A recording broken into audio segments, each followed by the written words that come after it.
What's going on, family? This is Scrapbook Boxing Museum of the Forgotten Fisticuff series. I had a long conversation with an old-time boxing historian friend of mine, and we spoke between 2 to 3 hours. And I got to tell you, that was some conversation. The details that went into that conversation was a thing to behold. And I shared that conversation with my brother Curtis Anderson. And by the way, if you want to know about boxing, speak with Kurt Sugar. He knows his boxing. He's amazing. And I was explaining to Curtis about the conversation that I had with the old-time boxing historian friend of mine. And he was amazed by the details that went into that conversation. And I was telling Curtis, I want to put something like that on video. He said, that sounds great. What would you call it? And at that time of the conversation with Curtis, I hadn't thought about that. But I did know I wanted to go back at least 100 years. So he said, why don't you call it 100 years of boxing history? And that sounded great. But I said, I want to put a spin on that. So I'll call it 100 years of boxing championship fights. But I had to figure out how I was going to approach this, because obviously I couldn't fit this in one video. So I figured I would break it down to 15 videos, 30 minutes apiece. And I would have to do this by eras. So I decided to go into the Coloderd champions and Black Murderers Row first. Then I'll get into the bare knuckle era. I'll end it with John O'Sullivan and Jake Kilrain in 1889. That was the last bare knuckle fight. The first American bare knuckle fighter was a black fighter by the name of Tom Molyneux. But I'll get into all of that. Then I'll get into 1900s to 1909. 1910 to 1919, 1920 to 1929, 1930 to 1939, 1940 to 1949, and so on and so forth. You got the picture. And I'll end it into the 2000s. But in that series, you're going to learn about the referees that partaken in that fight, the mob deals, the underground business that was taking place during those times.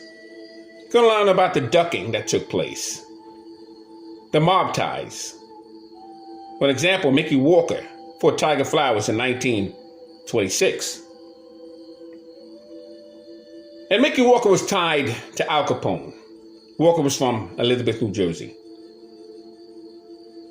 And it's funny because Tiger Flowers would suffer from a detached retina. And he would have surgery and die on the operating table. And what was amazing about that, Tiger Flowers took the title away from Harry Greb in 26, fought 3 times.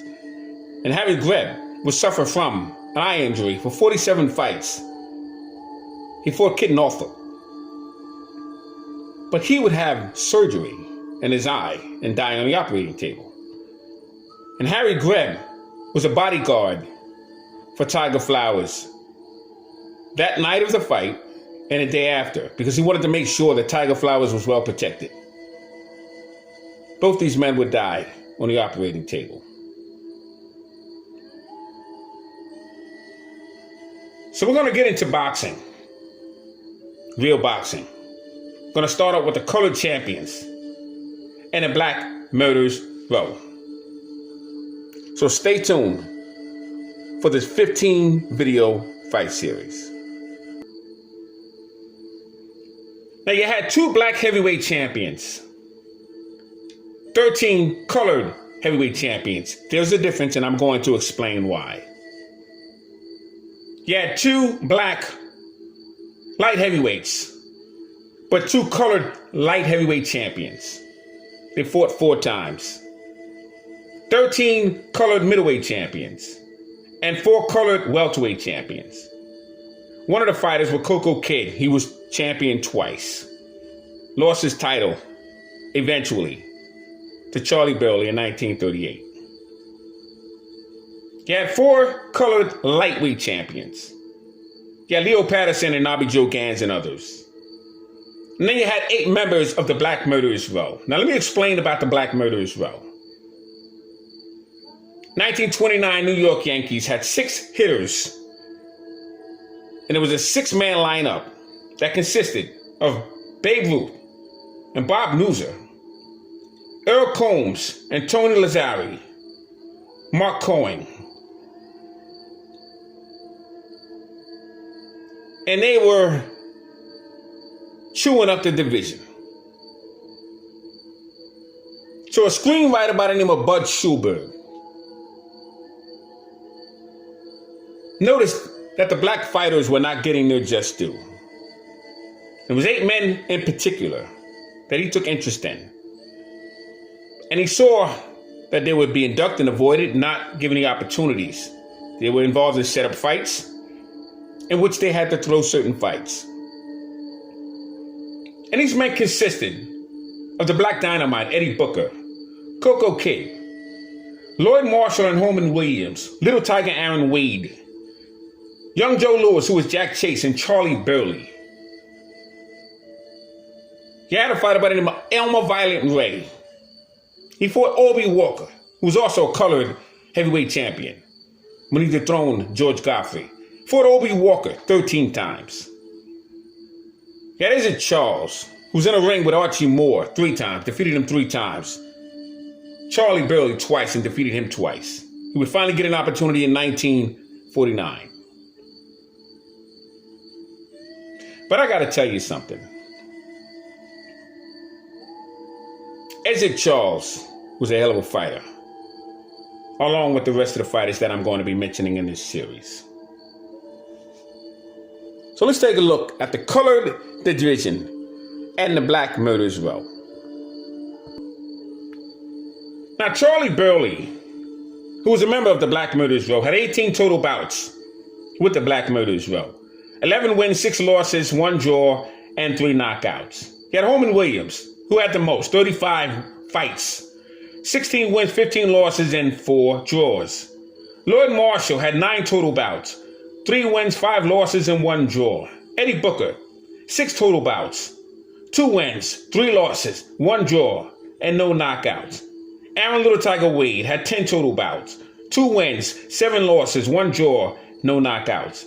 Jack Chase, they called him Young Joe Louis, 15 total bouts, 4 wins, 9 losses, 2 draws, and 1 knockout. That was 9 losses.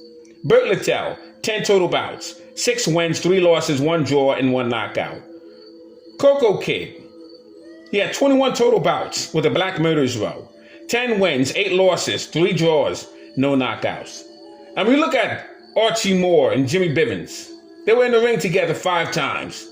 Moore defeated him 4 times and lost to Bivens once. Archie Moore had 23 total bouts with the Black Murderers Row, 14 wins, 6 losses, 3 draws, and 7 by the knockout rule. Jimmy Bivens had 2 total bouts, 2 wins, and 1 knockout with the Black Murderers Row. Elmer Violent Ray had 13 fights with Obi Walker, and Izzy Charles had 3 fights with Archie Moore and 2 fights with Charlie Burley. Jersey Joe Walcott had 4 total bouts with Izzy Charles. Archie Moore and Jack Chase was in the ring 6 times. Archie Moore won 4 bouts. He had 1 loss, and he had 1 draw. When you look at Harry Wells, he was in a ring with Sam McVeigh many times. Sam Langford, 22 times, 6 wins, 2 losses, 15 no decisions. Joe Jeanette, 14 times, 4 wins, 3 losses, 2 draws, and 5 no decisions. That's Sam Langford and Joe Jeanette. Sam Langford and Jim Barry, 12 total bouts, 6 wins, 6 no decisions. Langford and Jeff Clark was in the ring total of 11 times. 5 no decisions, 2 draws, 1 loss, 3 wins.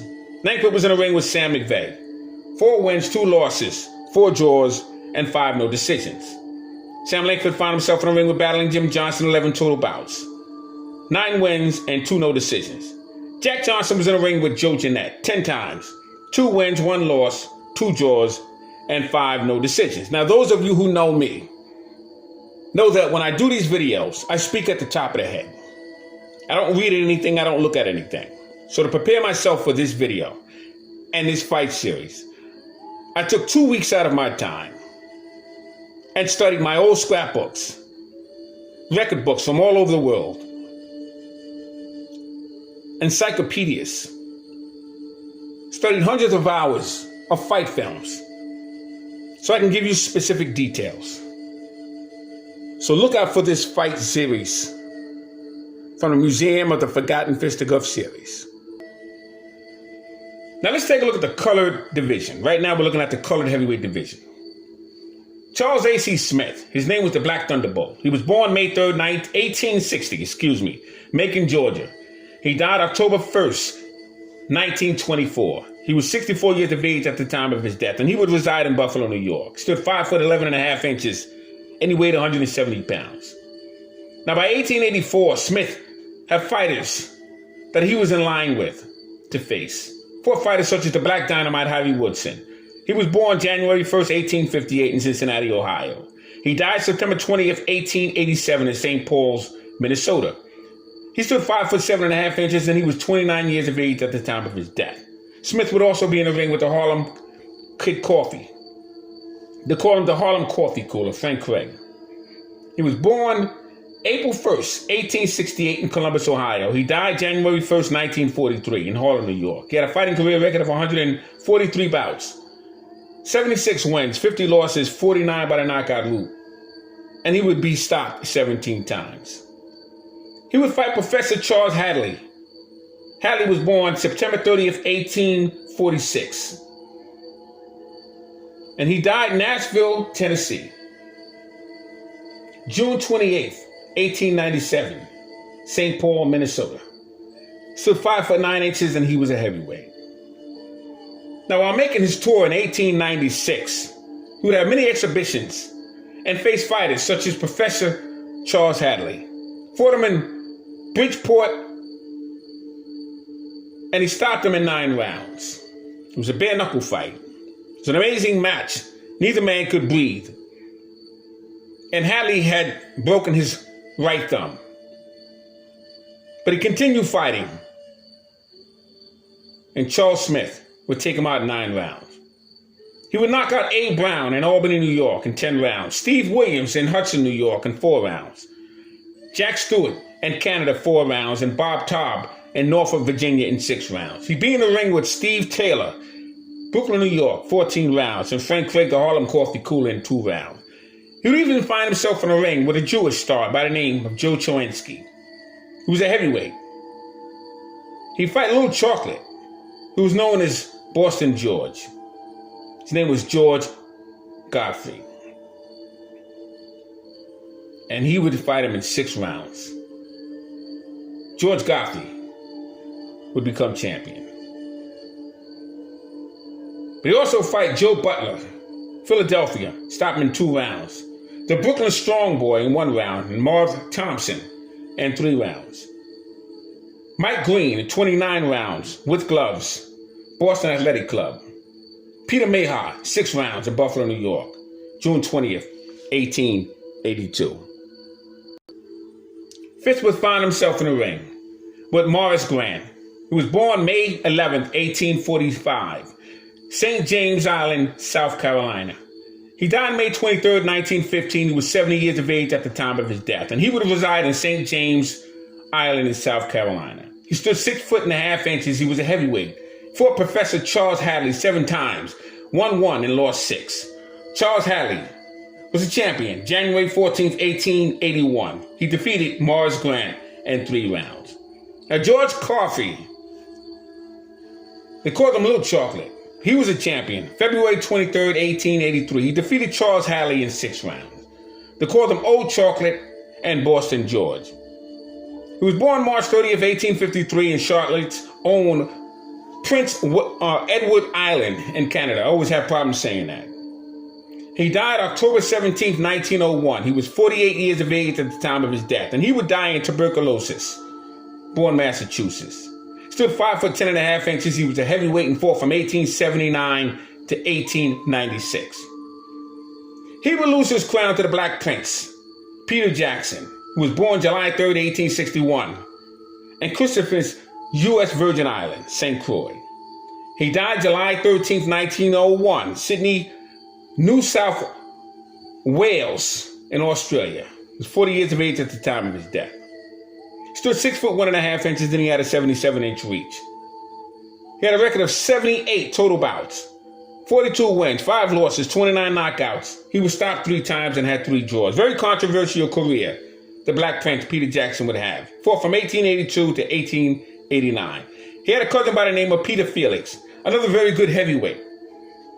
And the Black Prince, Peter Jackson, would become the Australian heavyweight champion and the colored heavyweight champion. He was amazing. He'd become the colored heavyweight champion August 24th, 1888, when he knocked out George Godfrey, 19 rounds. May 21st, 1891, he fought Jim Corbett, 61-round draw. And May 30th, 1892, he knocked out Frank Slavin. And towards the end of his career, he was in a ring with Jim Jeffries, when he was avoided the majority of his career.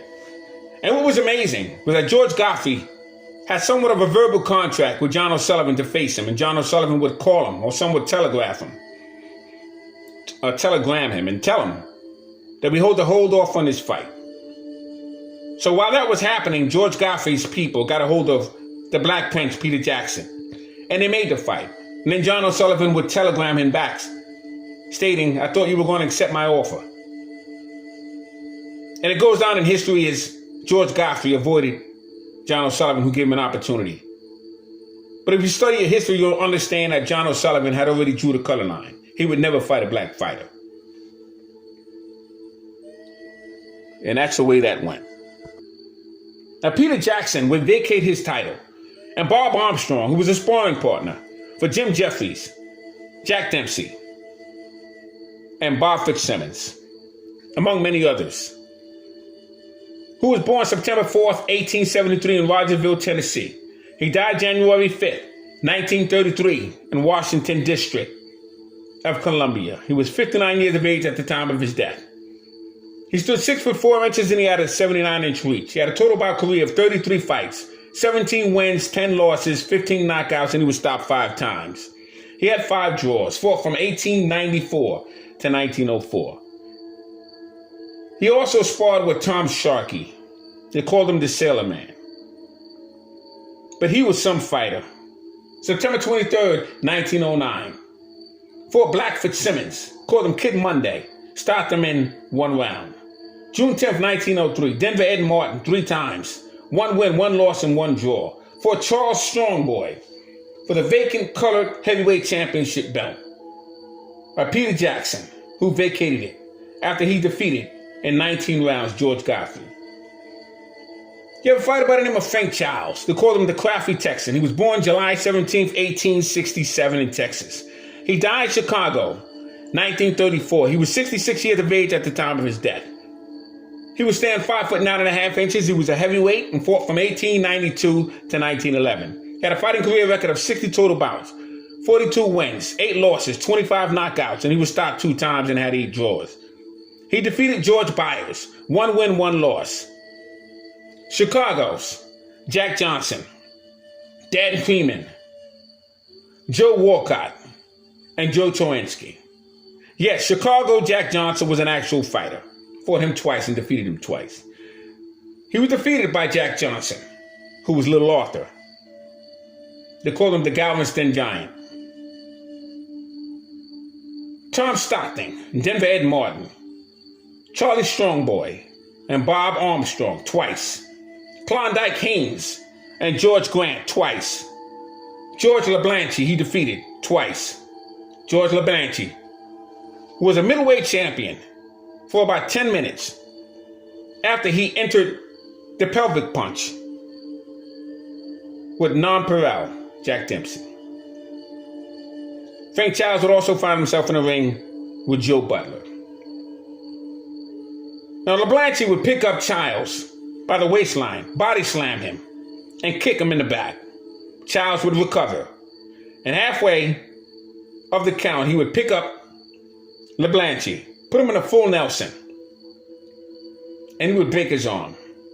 They would have 4-ounce gloves. The police would jump in the ring and stop the action. January 29th, 1898, he'd be knocked out by Bob Armstrong.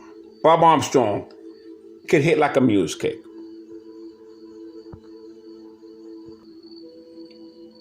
Now, the next fighter that would own the colored heavyweight championship belt would be George Byers, who would defeat Frank Childs. He was born June 25th, 1872. He died April 10th, 1937. He was 64 years of age at the time of his death, and he would reside in Charlottetown, Prince Edward Island, and Canada, and Boston, Massachusetts. Stood 5 foot 8.5 inches, and he was a middleweight. He had 50 total bouts with 20 wins, 7 losses, 14 knockouts, and he was stopped 4 times. He had 20 draws. He drew 6 rounds with Frank Childs, March 16th, 1900, to unify the black and colored heavyweight championship belt. Now, Jack Root, January 18th, 1901. Byers was down 5 times and 7th round. But he would do a number on Jack Root. Jack Root was a middleweight who would eventually become the light heavyweight champion. George Byers would lose in 17 rounds to Frank Childs, and he would be stopped to become the colored heavyweight champion in Hot Springs. Now, Frank Childs would regain his title, defeating George Byers, March 16th, 1901, 17-round knockout. Denver Ed Martin, Colorado Giant, was born September 10th, 1881, Denver, Colorado. He died in Portland, Oregon, and he stood 6 foot 3.5 inches, and he had an 80.5-inch reach. Had a fighting career record of 40 total bouts, 25 wins, 6 losses, 18 knockouts, and he was stopped 8 times. Fought from 1889 to 1921. And he lost in his professional debut to Bob Armstrong, believe it or not. And he defeated likes of Frank Craig, Harlem Coffee Cooler, Bob Armstrong, and Sandy Ferguson, Hank Griffin, and Klondike Keynes. July 25th, 1904, he defends his colored title in 15 rounds with Bob Armstrong. It was a 24-foot square ring, and it housed 22,000 spectators. And the challenger was the winner. He was promised an opportunity of Jim Jeffries and Bob Fitzsimmons. February 5th, 1903, Jack Johnson would win the colored title over Denver Ed Martin. It was a 20-round event. The Colorado native couldn't handle the strength of the Texan native, Jack Johnson. Denver Ed Martin would become Gus Gouvin's sparring partner, November 1900. Now, Martin would become the porter on the San Francisco train lines, and he would pretend to be Jack Johnson. He got away with that for a few months until they caught on to him, fired him, and threw him off the train. Jack Johnson became the colored heavyweight champion, February 5th, 1903, 20 rounds. It was a decision over Denver Ed Martin. And Jack Johnson was born John Arthur Johnson, March 31st, 1878 in Galveston, Texas. He was known as the Galveston Texans. They call him the Galveston Giant. Also Little Arthur. He died June 10th, 1946. He was 68 years of age at the time of his death in Raleigh, North Carolina. He was en route to the Joe Louis and Billy Conn fight. And his stories stating that he ran off of a cliff. He went to a restaurant. He was upset that he had to go to the back of the restaurant. He was once a heavyweight champion. So he got into the car. The person who was in the car with him was seatbelted. And he just did 90 miles per hour. I didn't even know cars went that fast, but apparently he did, and he went off the cliff and ended his life. But I often thought Jack Johnson was disliked by the American public. And I'm sure there were some spectators that were waiting for him. But Jack Johnson fought from 1897 to 1931. He was 6.5 feet tall. And he had a 74-inch reach. He defeated Joe Jeanette, Sam Langford, battling Jim Johnson. When he fought Sam Langford, fought him in 1906, went 15 rounds. Jack Johnson was in the ring with Jim Jeffries, July 4th, 1910 in Reno, Nevada. 15 rounds, he knocked him out. Tex Rickard was the referee. And a lot of people died that night. Because when Jim Jeffries was beaten half to death in 15 rounds, and Jim Corbett had to come in and save him. This upset the white American public. Johnson was also in the ring with Stanley Ketchel. October 16, 1909, in Madison Street Arena. 12-round knockout. Jack Welch was the referee. Same referee that would eventually referee his fight with Jess Willard in 1915. 26-round loss in Cuba Habana. Johnson would also find himself in the ring with Philadelphia Jack O'Brien. May 19, 1909. It was the National AC Philadelphia. That's the athletic club. 6-round draw. Jack Mukagan was the referee. He also found himself in the ring with Tommy Burns, December 26, 1908, Sydney, Australia. 14-round knockout. Hugh McIntosh was the referee. Jack Johnson would become the first black heavyweight champion in boxing history. He was the world heavyweight champion. But he also found himself in the ring with Sam McVeigh and Black Bill, Joe Grimm and young Peter Jackson, Frank Childs and Marvin Hart, Jack Jeffries, who was Jim Jeffries' younger brother, Joe Butler, Sandy Ferguson, and Hank Griffin, George Gardner, who was a former light heavyweight champion, Peter Felix, who was the cousin of the great Black Prince, Peter Jackson. He would lose the title to Jess Willard April 5th, 1915, in Oriental Park, Havana, Cuba. 26 rounds. He would be stopped. Made a deal with the government. And that's the history of Jack Johnson. And Sam McVeigh was the colored champion. February 20th, 1909. 20 rounds. Decision over Joe Jeanette. Was born May 17th, 1884 in Oxnard, California, Texas. He died December 23rd, 1921. He was 37 years of age at the time of his death, and he would reside in Oxnard, California. Stood 5'10.5" and he had a 75-inch reach. Fought from 1902 to 1921 in Oxnard. They called him the Oxnard Cyclone. He had total bouts of 102 fights, 76 wins, 13 losses, 26 the knockout route, and he was stopped 5 times. Fought Langford 15 times, battling Jim Johnson 7 times, Harry Wills 5 times, Jack Johnson 3 times. He faced Jeff Clark, Jim Barry, and Jack Thompson. Faced Joe Jeanette February 20th, 1909. It was a 20-round affair. Considered the color heavyweight championship, it was a vacant title. This was after Jack Johnson had defeated Tommy Burns, and he vacated his title in 1909. And he defeated Tommy Burns in 1908.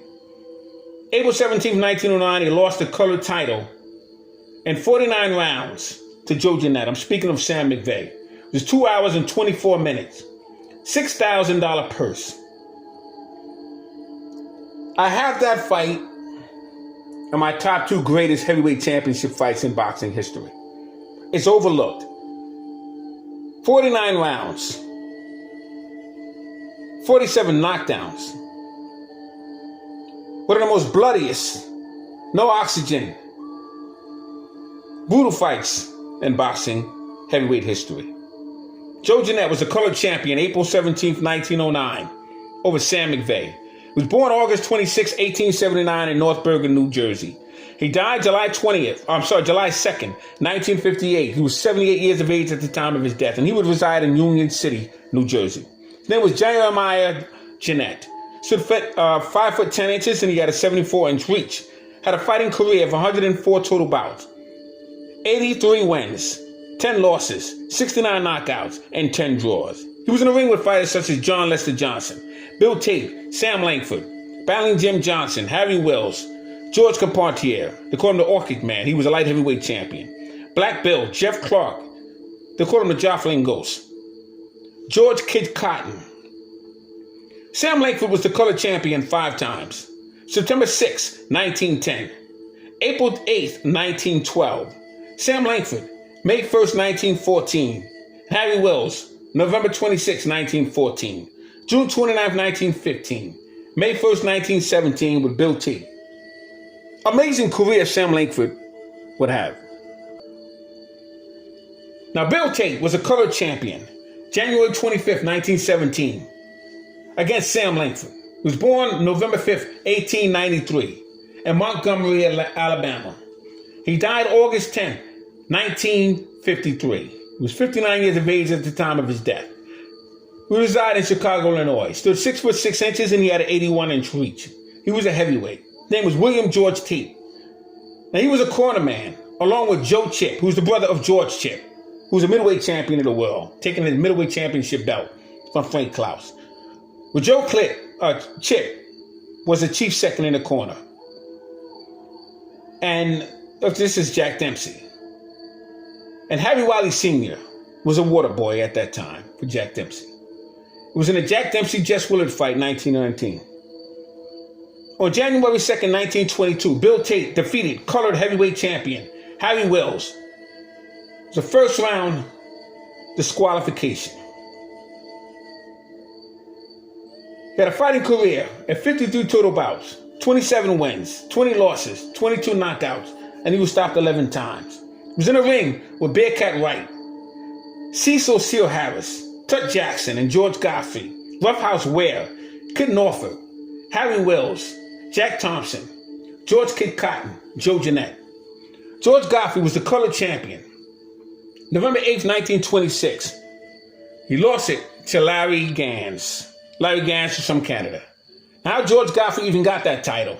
Harry Wills was disqualified in 1926 when he faced Jack Sharkey, and it was somewhat of a foul. So they disqualified him and took away his colored heavyweight championship belt. George Godfrey fought for that belt.